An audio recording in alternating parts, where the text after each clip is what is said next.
Hello everyone, स्वागत है आप सभी का अपने चैनल तारिसा एकेडमी पर। आज के लेक्चर में हम फाइलम आर्थ्रोपोडा के बारे में पढ़ेंगे। This is the seventh phylum under invertebrate, that is non Chordata. Start करने से पहले अगर आपने इस चैनल को अभी तक सब्सक्राइब नहीं किया है तो इसे सब्सक्राइब कर ले ताकि आने वाले सभी वीडियो का अपडेट आपको मिलता रहे। चलिए स्टार्ट करते हैं। Phylum arthropoda. देखिए, सबसे पहले हम लोग आर्थ्रोपोडा का मतलब समझते हैं। आर्थ्रोपोडा का मतलब होता है, आर्थ्रोस का मतलब होता है आपको ज्वाइंटेड, ज्वाइंटेड एंड पोडा, पोडा का मतलब होता है लेग या फिर आप इसे अपेंडेज भी बोल सकते हैं। तो ऐसे एनिमल्स जिनके लेग जो होते हैं ना वो आपको ज्वाइंटेड होते हैं। आप अगर किसी भी इंसेक्ट्स को देखेंगे तो उनके लेग जो होते हैं वो इस तरह से जो है आपके ज्वाइंटेड होते हैं। तो ऐसे एनिमल्स को आर्थ्रोपोडा बोला जाता है। आर्थ्रोपोडा में आपके सारे जितने भी संसार में इंसेक्ट्स हैं वो सारे इंसेक्ट्स आर्थ्रोपोडा के अंदर आ जाते हैं।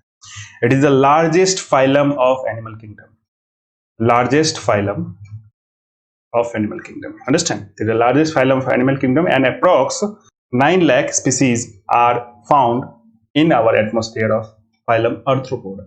संसार में लगभग 9 लाख स्पीसीज जो है आपको आर्थ्रोपोडा के पाए जाते हैं। ठीक है, and this is the largest phylum of animal kingdom. Okay, चलिए सबसे पहले हम जानेंगे इसके बारे में, हैबिट एंड हैबिटेट के बारे में, इनके क्या क्या लक्षण है और इनके आवास क्या होते हैं। ठीक है, दे में भी एक्वेटिक और टेरेस्ट्रियल, ये पानी में रहने वाले होते हैं और जमीन पे भी रहने वाले होते हैं। फ्री लिविंग, ठीक है, इंडिविजुअली रहते हैं, free living, and some are parasite, और कुछ जो है ऐसे जीव होते हैं जो आपको दूसरे पे रहते हैं। ठीक है, जैसे कि आप जू वगैरह देख ले, हमारे बालों में जू वगैरह होता है और बहुत सारे एनिमल्स पे टिक वगैरह होता है। ये सब सारे जो है ना क्या है, इक्टोपैरासाइट है। ठीक है, शरीर के बाहर रहते हैं और इनमें से जो है ब्लड सक करते हैं या फिर इनमें आश्रित होते हैं भोजन के लिए। So they may be aquatic, they may be terrestrial, they may be free living, they may be, and some are parasitic. Understand? Now देखिए, ओशन में रहने वाले लिमुलस, फ्रेश वाटर में रहने वाले डाफनिया, लैंड पे रहने वाले कॉकरोच, एंड हवा में मौजूद होने वाले आपके हाउस फ्लाई या फिर मॉस्किटो, ये सारे जो है ना इनके हैबिटेट है, इनके आवास है। पानी में आपको पता होगा एक्वेटिक मोड दो तरह का होता है। फर्स्ट वन इज ओशियन या फिर आप इसे सी बोल सकते हैं, second one is fresh water जिसे मीठा पानी कहते हैं। तो समुद्र में, ओशन में आपके लिमुलस होते हैं, देन आफ्टर फ्रेश वाटर में डाफनिया पाया जाता है, लैंड में जमीन पे आपके कॉकरोच पाए जाते हैं, बहुत सारे इंसेक्ट्स भी होते हैं, एंड एयर में मौजूद आपके जितने मक्खी वगैरह है, house fly and mosquito, these are found in the air. तो these are the habitat of phylum Arthropoda. Understand? Now they are gregarious and few are colonial with social life. Gregarious का मतलब क्या होता है? झुंड में रहने वाले। They are gregarious, ये झुंड में रहते हैं। जैसे कि आप देखते होंगे, मॉस्किटो को देखते होंगे, मधुमक्खी को देखते होंगे, ये सब सारे जो है आपके झुंड में रहते हैं। They are gregarious and few are colonial, और कुछ ऐसे जीव हैं जो कॉलोनी बसा के रहते हैं। ठीक है, अपने अपने कॉलोनी में रहते हैं।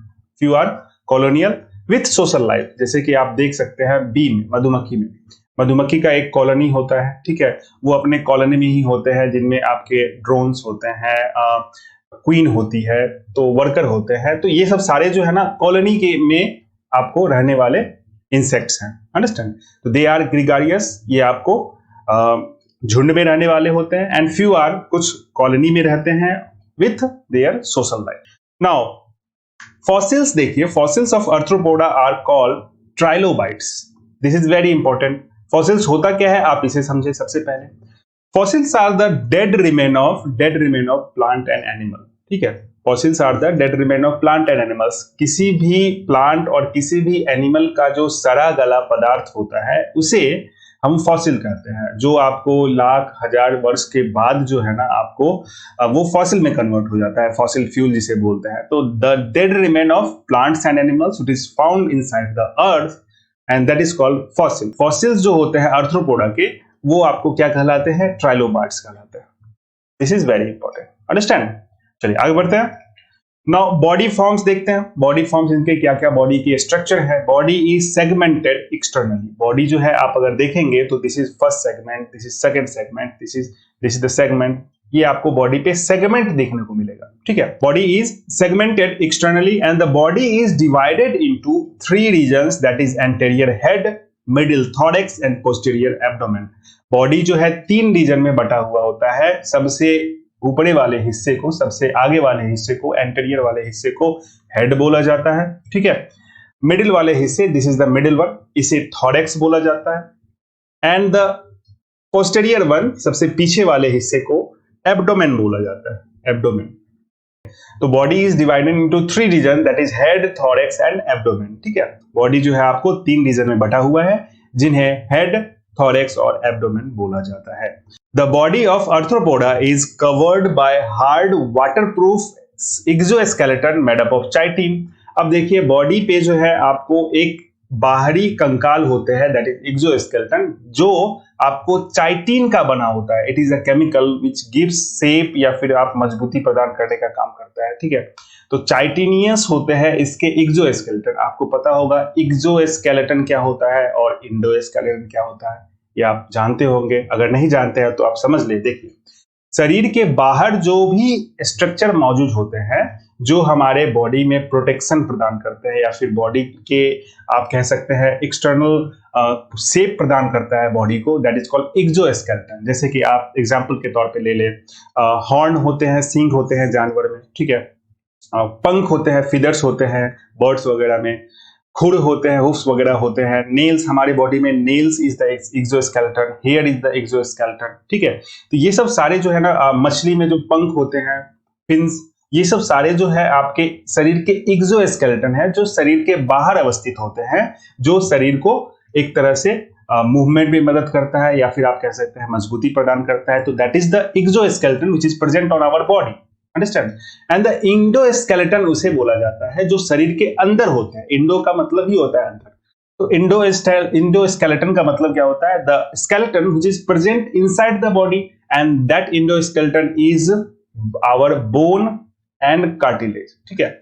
बोन जो होते हैं अस्थि एंड उपास्थि। बोन जो है वो आपको हार्ड होता है, कार्टिलेज इज द सॉफ्ट, ठीक है। तो these two are the endoskeleton which are present inside our body and it gives strength to our body। ये आपको स्ट्रेंथ, मजबूती प्रदान करता है और शरीर को एक ढांचा तैयार करवाता है, that is it gives also a shape to our body, understand।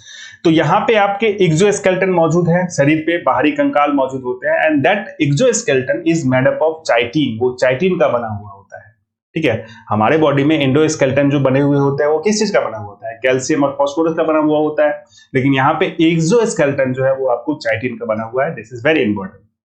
The hard cuticle restrict growth and is periodically changed during growth. This process is called moulting और एक्टिसिस। देखिए बॉडी के ऊपर जो है हार्ड क्यूटिकल मौजूद होते हैं, जो इन्हें क्या करते हैं, एक तरह से ग्रोथ करने में बाधा करते हैं, रेस्ट्रिक्ट करते हैं, और जिसके कारण बार बार इनके लाइफ साइकिल में जो है ना, इन्हें ये अपने स्किन को निकालना पड़ता है, जिसे माउल्टिंग बोला जाता है या फिर एक्डाइसिस बोला जाता है। अब ठीक है, आप स्नेक को देख ले, जनरली स्नेक को देख ले, वो जो है ना उनके स्किन पे वो अपने स्किन को निकालते हैं, दैट प्रोसेस इज कॉल्ड माउल्टिंग, उन्हें माउल्टिंग बोला जाता है।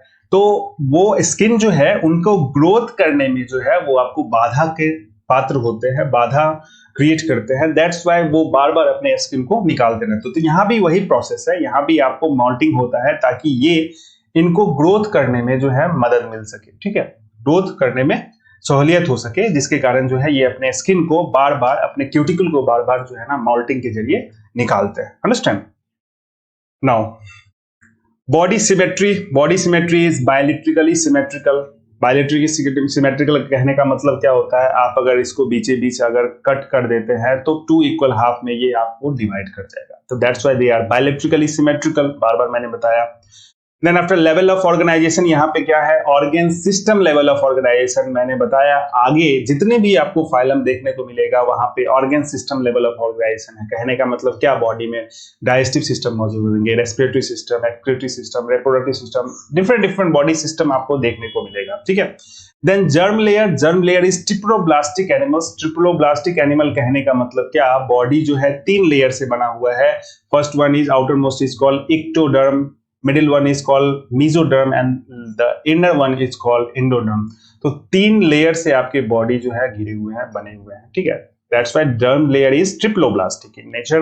And body cavity, बॉडी में जो कैविटी होते हैं, जो होल होते हैं, जो स्पेस होते हैं, that body cavity contain blood and is called hemocoel, ठीक है। इस बॉडी कैविटी में ब्लड मौजूद होते हैं एंड इसी बॉडी कैविटी को हेमोसोल बोला जाता है। हेम मतलब ब्लड एंड सोल मतलब कैविटी, ठीक है।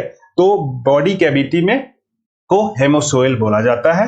दे हैव ट्रू सिलोम, इनमें ट्रू सिलोम मौजूद होते हैं। कहने का मतलब क्या, बॉडी में कैविटी आपको देखने को मिलेगा। That's why they are called eucoelomate, या फिर आप ट्रू सिलोमेट इसे कह सकते हैं, या फिर इसे एडवांस सिलोमेट भी कहते हैं, ठीक है। तो these are the different characteristic, body symmetry, level of organisation, germ layer and body cavity, ठीक है। आगे बढ़ते हैं। नाउ हेड देखिए, anterior part of the body form a distinct head. सामने वाले बॉडी के जो हिस्से होते हैं इनमें आप एक बहुत ही यूनिक सा हेड देखने को मिलेगा, ठीक है। बहुत ही यूनिक सा हेड देखने को मिलेगा। It consist of many fused segment, इसमें बहुत सारे जो है ना सेगमेंट आपको देखने को मिलेंगे जो जुड़े हुए होते हैं। आप देख सकते हैं, this is the head which has many fused segment. This one is segment this and all the segment which are fused to form a head. That's why they are called fused segment. ये आपको distinct fused segment, बहुत सारे segment जुड़े हुए होते हैं और सारे मिलके हेड का निर्माण करता है। It has well developed sense organ, इनके पास वेल डेवलप्ड सेंस ऑर्गन भी है, such as simple eye, compound eye, antenna, statocyst. ये सब आपके सेंसरी सिस्टम है जो आपको हेड में देखने को मिलेंगे, ठीक है। एंटीना की मदद होते हैं, ये आपको मधुमक्खी वगैरह में, या फिर आप देखते होंगे बटरफ्लाई में एंटीना होता है, ठीक है। सिंपल आई मौजूद होते हैं, मैक्सिमम आपको कंपाउंड आई मौजूद होता है इनके देखने के लिए, विजन के लिए, ठीक है। देन आफ्टर एस्टेटोसिस्ट मैंने आपको पहले भी बताया था, पॉलीफेरा में एस्टेटोसिस एक प्रकार का सेल होता है जो आपको बॉडी के पोस्चर को मेंटेन करता है, मूवमेंट में मदद करता है। तो these are the sensory system which are present over their body, ठीक है। A compound eye consist of many similar unit called ommatidia. Compound eye में बहुत सारे जो है ना आपको मोजाइक विजन होते हैं। इस तरह से कंपाउंड आई जो होता है इसमें इस तरह से बहुत सारे सेल मौजूद होते हैं और सिमिलर टाइप ऑफ सेल, और जिन्हीं को कंबाइन करके जो है ना आपको इनमें विजन देखने की कैपेसिटी होती है, and that vision is Mosaic, ठीक है। ये अपने इमेज को तोड़ मरोड़ के देखते हैं, ऐसा समझ सकते हैं, ठीक है। तो ओमेटेरिया मौजूद होते हैं, इच हैविंग अ लेंस, सभी में लेंस होते हैं, and capable of forming image, और जो इमेज बनाता है, ठीक है। तो कंपाउंड आई का ये कैरेक्टरिस्टिक है। Several image formed in an I make possible the detection of even the slightest movement in the object being seen. देखिए इसमें डिफरेंट टाइप ऑफ ओमेटेरिया होते हैं जो आपको इमेज फॉर्मेशन करते हैं, और सारे ओमेटेरिया मिलके जो मैंने आपको बताया इमेज को तोड़ मरोड़ करके देखते हैं, और स्लाइट मूवमेंट भी इमेज में अगर होता है किसी भी चीज में तो वो उन्हें इजीली डिटेक्ट कर पाते हैं due to this presence of ommatidia and compound eye. So आप देख सकते हैं यहाँ पे इनकी आंख जो है कितने वेल डेवलप्ड है, ठीक है, वेल डेवलप्ड है सेंसरी सिस्टम, ठीक है।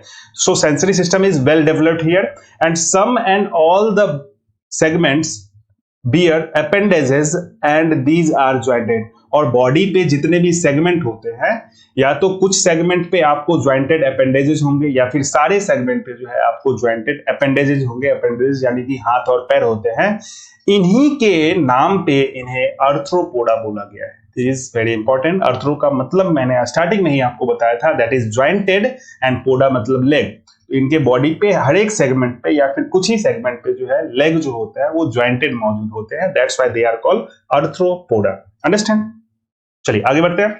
नाउ डाइजेस्टिव सिस्टम देखते हैं। Digestive system complete alimentary canal मौजूद है with well developed muscular pharynx. यहाँ पे कंप्लीट डाइजेस्टिव सिस्टम मौजूद है जिसमें आपको फेरिंग्स भी देखने को मिलेगा, मस्कुलर फेरिंग्स, स्टमक देखने को मिलेगा, इंटेस्टाइन। जो आपको डाइजेस्टिव सिस्टम में नॉर्मली जितने भी ऑर्गन आते हैं वो सारे आपको कंप्लीटली देखने को यहाँ पे मिलेंगे, ठीक है।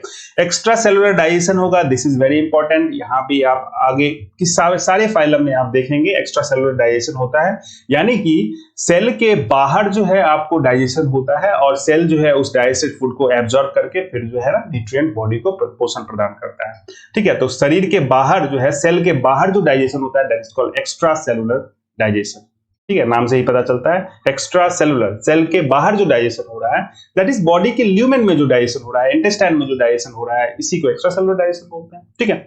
Now respiratory system, respiratory structure देखते हैं। There are variety of respiratory structure in different arthropod और groups, this is very important. यहां से क्वेश्चन बहुत पुट फॉरवर्ड हुए हैं।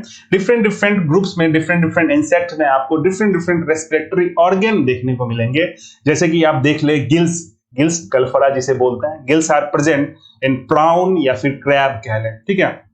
प्राउन जो झींगा होता है, केकड़ा होता है, इन सभी में जो है ना रेस्पिरेशन आपको गिल्स की मदद से होता है, ठीक है। इन सभी में रेस्पिरेशन गिल्स की मदद से होते हैं।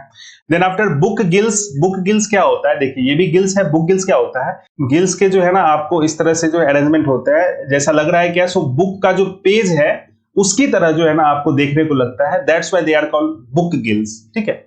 बुक गिल्स का मतलब ये है, सो इनके जो अरेंजमेंट होंगे, बुक में जो आप पेज देखते हैं इस तरह से कैसे अरेंज्ड हैं, उस तरह से जो है आपको देखने को मिलेगा, that's why they are called book gills and book gills is present in Limulus, ठीक है। This is very important. Then after इसी तरह बुक लंग्स मौजूद होते हैं। ये भी लंग्स जो है बुक के पन्ने के तरह जो है आपको देखने को मिलेंगे, that's why they are called book lungs and this is present in scorpions, spiders, ये आपके मकड़े में, ठीक है, स्कॉर्पियंस में मौजूद होते हैं। देन ट्रेचिया जो होते हैं, this is also important. Trachea कहाँ होते हैं मौजूद, तो बटरफ्लाई में, कॉकरोच में, मॉस्किटो में इत्यादि। तो ये सब सारे जो है आपके रेस्पिरेटरी ऑर्गन्स हैं which are present in different animals, ठीक है, different animals of Arthropoda, different organism of Arthropoda. Gills कहाँ मौजूद होता है, book gills, book lungs, trachea, इन्हें आप याद कर ले, यहां से क्वेश्चन बहुत पूछे जाते हैं। नाउ सर्कुलेटरी सिस्टम देखते हैं। सर्कुलेटरी सिस्टम है, it is of open type circulatory system मैंने बताया था, क्लोज टाइप भी मैंने बताया था। देखिए हम लोग के बॉडी में क्लोज टाइप सर्कुलेटरी सिस्टम होता है, कहने का मतलब क्या, हार्ट में से डिफरेंट ट्यूब के जरिए ब्लड का जो है बॉडी में एक्सचेंज होता है, आदान प्रदान होता है। तो दैट प्रेजेंस ऑफ ट्यूब, इसी के कारण जो है इन्हें क्लोज सर्कुलेटरी सिस्टम कहते हैं, यानी कि आपके ब्लड जो है ट्यूब के अंदर ही मौजूद होते हैं, कभी भी ट्यूब से बाहर नहीं निकलेंगे। That tube is arteries and veins जिसे बोला जाता है, ठीक है। This is called close type of circulatory system. लेकिन open type of circulatory system में ऐसा नहीं होता है, ठीक है, ऐसा कोई ट्यूब नहीं होता है। हार्ट से ब्लड जो है डायरेक्टली बॉडी के कैविटी में पंप होते हैं और बॉडी में इस तरह से फैले हुए होते हैं, तो that is called open type of circulatory system. Blood flow freely with in the body instead of blood vessel, यहाँ पे कोई भी ब्लड वेसल्स नहीं होते हैं, ब्लड जो है आपको बॉडी में ओपनली पाए जाते हैं, ठीक है, फ्रीली मौजूद होते हैं, ठीक है। Blood is called haemolymph, blood को हेमोलिम्फ बोला जाता है, haemolymph, and it is colourless, blood is here colourless, ठीक है। This is also important thing. Blood जो होता है, जितने भी इंसेक्ट्स होते हैं, आप कॉकरोच को देखोगे ब्लड जो है उसका रेड नहीं होगा, कॉकरोच का ब्लड जो है वो व्हाइट कलर होता है या फिर कलरलेस कह सकते हैं, ठीक है। This is also important. Now excretory system देखते हैं। एक्सक्रीटरी सिस्टम इसमें क्या है, there are variety of excretory structure in different arthropods, ये भी आपको इंपॉर्टेंट है क्योंकि डिफरेंट आर्थ्रोपोडा में डिफरेंट रेस्पिरेटरी ऑर्गन मौजूद होते हैं। And the important one is Malpighian tubules, this is very important. Malpighian tubules जो होते हैं, जितने भी संसार में इंसेक्ट्स हैं, ठीक है, जितने भी इंसेक्ट्स हैं, कीड़े मकोड़े, सारे इंसेक्ट्स में जो एक्सक्रीशन होता है, उत्सर्जन होता है, वो आपको माल्फिगियन टिब्यूल्स के द्वारा होता है। कुछ ऐसे इंसेक्ट्स है, कुछ ऐसे आर्थ्रोपोडा है जिसमें आपको ग्रीन ग्लैंड के जरिए जो है एक्सक्रीशन होता है, यानी कि प्राउन में, क्रैब में, ठीक है, केकड़ा में, झींगा में, इन सभी में क्या होता है, ग्रीन ग्लैंड मौजूद होता है। This is also important. Coxal gland जो है ये आपको एक्सक्रीटरी ऑर्गन है, which is present in spider, scorpion, etc। आप इन चीजों को, जो एक्सेप्शन है ना, इन चीजों को जरूर याद कर ले क्योंकि क्वेश्चंस आपको यहीं से पूछे जाते हैं। ग्रीन ग्लैंड कहाँ पाया जाता है, कॉक्सल ग्लैंड कहाँ पाया जाता है, बुक लंग्स कहाँ पाया जाता है, माल्फिगियन टिब्यूल्स कहाँ, तो इस तरह से ऑब्जेक्टिव बना के आपको क्वेश्चन पुट फॉरवर्ड किया जाएगा। Understand? Now excretory material is ammonia and also uric acid. देखिए अमोनिया पानी में अगर रहेंगे तो एमोनोटैलिक होगा, बार बार मैं बता रहा हूं। और अगर लैंड पे रहेंगे तो ये आपको यूरिक एसिड का निष्कासन करते हैं, ठीक है। Uric acid that is uricotelic, ठीक है। बॉडी में जब लैंड फॉर्म में होते हैं ये तो यूरिक एसिड का फॉर्मेशन करते हैं, एक्सक्रीशन करते हैं, और अगर पानी में होंगे तो ये अमोनिया का एक्सक्रीशन करेंगे। तो यहाँ पे अमोनोटैलिक भी होता है एंड यूरिकोटैलिक भी होता है, ठीक है, मोड ऑफ एक्सक्रीशन। बात समझ में आ गया? चलिए आगे बढ़ते हैं। नाउ रिप्रोडक्टिव सिस्टम देखिए, reproductive system is here, sexes are separate, यहाँ पे मेल अलग देखने को मिलेंगे, फीमेल अलग देखने को मिलेंगे, that's why they are called dioecious. Dioecious मैंने मोनोसियस बताया था, डायोसियस बताया था। तो डायोसियस ऐसे ऑर्गेनिज्म बोला जाता है जिसमें मेल अलग एंड फीमेल अलग होते हैं, ठीक है। चलिए, एसेक्सुअल मोड ऑफ रिप्रोडक्शन यहाँ पे एब्सेंट होंगे, एसेक्सुअल मोड ऑफ रिप्रोडक्शन आपको देखने को बिल्कुल नहीं मिलेगा, यहाँ पे सेक्सुअल मोड ऑफ रिप्रोडक्शन होगा। मोस्ट आर्थ्रोपोडा आर ओविपेरस, जितने भी मैक्सिमम आर्थ्रोपोडा जो होते हैं वो आपको अंडे देने वाले होते हैं, एग लेइंग। ओविपेरस मतलब एग लेइंग, अंडे देने वाले होते हैं। And a few are ovoviviparous, और कुछ ही ऐसे जो है ना आपको इंसेक्ट्स या फिर आर्थ्रोपोडा कह ले जो ओवोविविपेरस होते हैं, मतलब अंडे देते हैं उसके बाद फिर उनमें से बच्चे जन्म लेते हैं, तो that's why they are called ovoviviparous. इनमें एग्जांपल्स है आपके स्कॉर्पियन, ठीक है, बिच्छू जिसे बोला जाता है, स्कॉर्पियन इज ओवोविविपेरस, अंडरस्टैंड।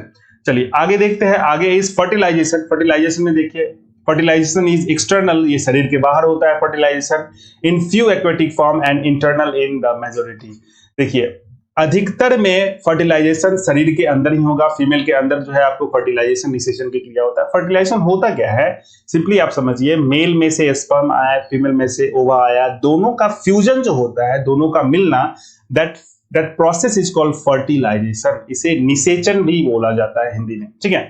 तो यही फर्टिलाइजेशन, यही फ्यूजन जो है शरीर के अगर फीमेल के बॉडी के अंदर होंगे that is called internal fertilisation, और यही फर्टिलाइजेशन शरीर के अगर बॉडी के बाहर होता है that is called external fertilisation. बात समझ में आ गया? तो यहाँ पे एक्सटर्नल है एक्वेटिक फॉर्म में, कुछ ऐसे पानी में रहने वाले जीव होते हैं जिसमें जहाँ पे एक्सटर्नल फर्टिलाइजेशन होता है, और बहुत सारे ऐसे मेजोरिटी में है आपको इंटरनल फर्टिलाइजेशन होता है, ठीक है। Development life history usually include a larval form which undergoes varying degree of metamorphosis to become adult। देखिए लाइफ हिस्ट्री जो होते हैं इनमें क्या होता है, बॉडी में जो है एक तरह से कह ले आप इनडायरेक्ट डेवलपमेंट होता है, बॉडी डिफरेंट लार्वल स्टेज में जाके तब जाके एडल्ट में क्रिएट होता है, ठीक है। मेटामॉर्फोसिस होता है बॉडी में, आपको मेटामॉर्फोसिस का मतलब क्या, बॉडी के स्ट्रक्चर में चेंज, मेटामॉर्फोसिस। देखिए आप मेटामॉर्फोसिस मतलब स्ट्रक्चर डिफरेंट, ठीक है। बॉडी के स्ट्रक्चर जो है आपको चेंज होते रहते हैं, दैट इज कॉल्ड मेटामॉर्फोसिस। तो ये आपको देखेंगे, लार्वल आपको अलग देखने को मिलेगा और एडल्ट जो है आपको अलग अलग देखने को मिलता है, ठीक है। तो इनमें जो है आपके डिफरेंट लार्वा होते हैं, इन्हें आपको याद करने हैं, ठीक है। मॉस्क्यूटे के लार्वा को रिंगलर बोला जाता है, बीटल के लार्वा को ग्रब बोला जाता है, हाउस फ्लाई के लार्वा को मैगोट बोला जाता है, कॉकरोच के लार्वा को निम्फ बोला जाता है, एंड बटरफ्लाई के लार्वा को कैटरपिलर बोला जाता है। दीज आर वेरी इंपॉर्टेंट, ये आपको एग्जामिनेशन में बहुत बार पूछे हुए हैं, ठीक है। तो the larval stage of different Arthropoda which is called different, ठीक है। तो wriggler, grub, maggot, nymph and caterpillar, these are the different form of larval stage in different organism of Arthropoda, ठीक है। बात समझ में आया? चलिए आगे बढ़ते हैं। यूनिक फीचर इनके देख लेते हैं। यूनिक फीचर क्या है, जॉइंटेड अपेंडेजेस, इनके तो यूनिक फीचर है ही, क्योंकि इन्हीं के नाम पे जो है ना इन्हें आर्थ्रोपोडा बोला गया है। Modified for variety of function, जिनके अपेंडेजेस जो है जो डिफरेंट फंक्शन करते हैं, ठीक है। Tough jointed exoskeleton of chitinous plate, इनके बॉडी में जो है ना आपको एक्सोस्केलेटन होता है जो चाइटीन का बना हुआ होता है, जो आपको टफ है, ठीक है। Compound eye is most form, compound eye यहाँ पे मौजूद होता है जो आपको बेस्ट फॉर्म ऑफ विजन दिलाता है बॉडी को, ठीक है। देखने में कंप्लीटली इमेज को तोड़ मरोड़ को देखता है, और स्लाइट मूवमेंट भी इमेज में होता है तो उन्हें वो डिटेक्ट करने का काम करता है। Then after Malpighian tubules for excretion in majority cases, बहुत सारे केसेस में आपको for the excretion this organ is called Malpighian tubules। Malpighian tubules होते हैं excretion के लिए। पावर ऑफ फ्लाइट, बहुत सारे ऐसे इंसेक्ट्स होते हैं जो उनमें उड़ने की क्षमता होती है, ठीक है। पावर ऑफ फ्लाइट जो आपको, this is also unique form. आज से पहले जो भी फाइलम हमने पढ़ा था उनमें फ्लाइट मोड ऑफ एडेप्टेशन नहीं था, लेकिन यहाँ पे ऑर्गेनिज्म में उड़ने की कैपेसिटी होती है, पावर ऑफ फ्लाइट जिसे बोला जाता है, ठीक है। Many release pheromones into the environment, बहुत सारे ऐसे जीव हैं जो बॉडी में फेरोमोन्स सिक्रीट करते हैं। अब देखिए फेरोमोन्स होता क्या है, it is a type of chemical कह ले या फिर एक आप प्रकार का हार्मोन भी होता है। ये जो है आपको बॉडी में क्या करता है, ये एक प्रकार से अलार्म का काम करता है, किसी भी मान लीजिए प्रे वगैरह आया उसको डिटेक्ट करने का काम हुआ, ठीक है, भोजन को डिटेक्ट करने का काम, या फिर आप अपने पार्टनर को ढूंढने का काम, सेक्स के लिए अपने पार्टनर को ढूंढने का काम करता है। देन आफ्टर बिहेवियर, आप मान लीजिए ठीक है, मधुमक्खी जो है, आपको इतने सारे मधुमक्खी के झुंड में मौजूद होते हैं, तो वो एक दूसरे से जो है ना बिहेव करते हैं by the way of this secreting pheromones. इस फेरोमोन्स के सिक्रीट करके या फिर उनमें एक प्रकार का मूवमेंट होता है, डांसिंग के जरिए एक दूसरे से कम्युनिकेट करते हैं, ठीक है ना। तो these are the pheromones which help in different functions in their body, ठीक है। डिफरेंट फंक्शन में आपको फेरोमोन्स मदद करता है, and this pheromone is just like a chemical, ठीक है। केमिकल्स होते हैं जो आप हार्मोन्स भी बोल सकते हैं जिन्हें, ठीक है। अब चलिए एग्जांपल्स देखते हैं। एग्जांपल्स में very important, economically useful insects कौन कौन से हैं जो हमें बेनिफिट प्रदान करता है, जिनसे हमें बेनिफिट्स होते हैं। चलिए Apis that is honey bee, ठीक है। हनी बी से हमें क्या क्या मिलता है, हनी मिलता है, मध मिलता है, और बी वैक्स जो होता है ये भी मिलता है। बी वैक्स का काम क्या है, बी वैक्स जो है आपको बहुत सारे कॉस्मेटिक्स में को मैन्युफैक्चर करने में मदद करते हैं, ठीक है। बहुत सारे जो कॉस्मेटिक आइटम है, जो श्रृंगार का जो आइटम है, उनको बनाने में बी वैक्स मदद करता है। चलिए नेक्स्ट है Bombyx Mori, that is Bombyx मोरी से मुझे सिल्क वर्म से आपको सिल्क प्रदान होता है, ठीक है। यही सिल्क जो है आपको साड़ी के बनाने में मदद करते हैं, ठीक है। देन आफ्टर लेसिफर को लैक इंसेक्ट भी बोला जाता है। ये लैक इंसेक्ट जो है, इनसे क्या मिलते हैं मुझे, बैंगल्स, जिसे लाह जो बोला जाता है, ठीक है। लाह जो है आपको जिनसे चूड़ियां बनते हैं, ठीक है, लाह के ट्वाई भी बनते हैं, तो दीज आर मेकिंग बैंगल्स, ठीक है, लैक इंसेक्ट्स। देन प्राउन जो है वो आपको फिशरी इंडस्ट्री में भी बहुत सारे इंपॉर्टेंट हैं, फिशरी इंडस्ट्री के लिए बहुत सारे जो है इकोनॉमिकली इंपॉर्टेंट है।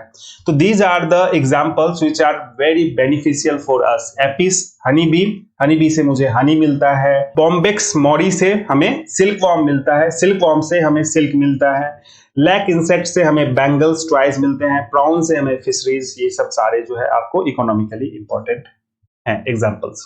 चलिए vector, this is also very important. Anopheles, female anopheles, मादा एनोफ्लिस मच्छर से है हमारे वेक्टर होते हैं, किस चीज के लिए, मलेरिया जैसे बीमारी के लिए कॉजेटिव ऑर्गेनिज्म होते हैं फीमेल एनोफ्लिस। क्यूलेक्स मॉस्किटो, ये आपके बॉडी में एलिफेंटेटिस नाम की बीमारी पैदा करते हैं, इसको फाइलेरियसिस भी बोलते हैं। फाइलेरिया एलिफेंटिस, जैसे कि आप देखते होंगे किसी ह्यूमंस के एक पैर बहुत ज्यादा सूज जाता है, इन्हीं को हाथी पैर बोला जाता है, हाथी पैर, इसी को एलिफेंटेटिस बोलते हैं। तो ये आपको फाइलेरिया वार्म के द्वारा होता है। इस वार्म का नाम है, आप लोग थोड़ा कंफ्यूज होंगे इसमें, वोचरेरिया बेनक्रोफ्टाई, ठीक है। चलिए खैर, क्यूलेक्स मॉस्किटो से हमें कौन सी बीमारी होती है, एलिफेंटेटिस। देन आफ्टर एडिस मॉस्किटो से हमें जो है डेंगू और चिकनगुनिया नाम की बीमारी होती है। These are the vector for the disease dengue and chikungunya. Then after rat flea से हमें प्लेग होता है, ठीक है। सीसी फ्लाई से हमें स्लिपिंग सिकनेस होता है, ठीक है। एंड सैंड फ्लाई से हमें काला जार होता है। तो these are the vector which are responsible for different disease, बहुत सारी बीमारी को क्रिएट करते हैं, बहुत सारी बीमारी को कॉज करते हैं, ये सारे आपके आर्थ्रोपोड्स, ये सारे आपके इंसेक्ट्स कहले।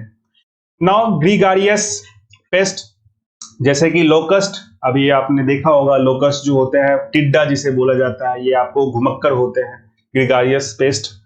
पॉइजनस पेस्ट बहुत सारे होते हैं, स्कॉर्पियन, बिच्छू हो गया, वास्प हो गया, मधुमक्खी हो गया, सेंटीपीड हो गया, मिलीपीड हो गया, दीज आर द पॉइजनस आपको insects, these are the poisonous arthropods. And the last one is living fossil, that is Limulus is the living fossil, जिन्हें किंग क्रैब भी बोला जाता है। फॉसिल मैंने बताया आपको, dead remain of plant and animals को फॉसिल बोला जाता है, और living fossil that is Limulus जो है किंग क्रैब, ये आपको अभी तक लिविंग है। तो these are the examples of phylum Arthropoda. Okay, that's all about today's class. ठीक है, आपको अगर ये सेशन अच्छा लगा हो तो प्लीज इसे लाइक, शेयर एंड सब्सक्राइब करके मुझे और भी प्रोत्साहित करें आने वाले बेहतरीन सेशन लाने के लिए। ठीक है, तब तक के लिए थैंक यू।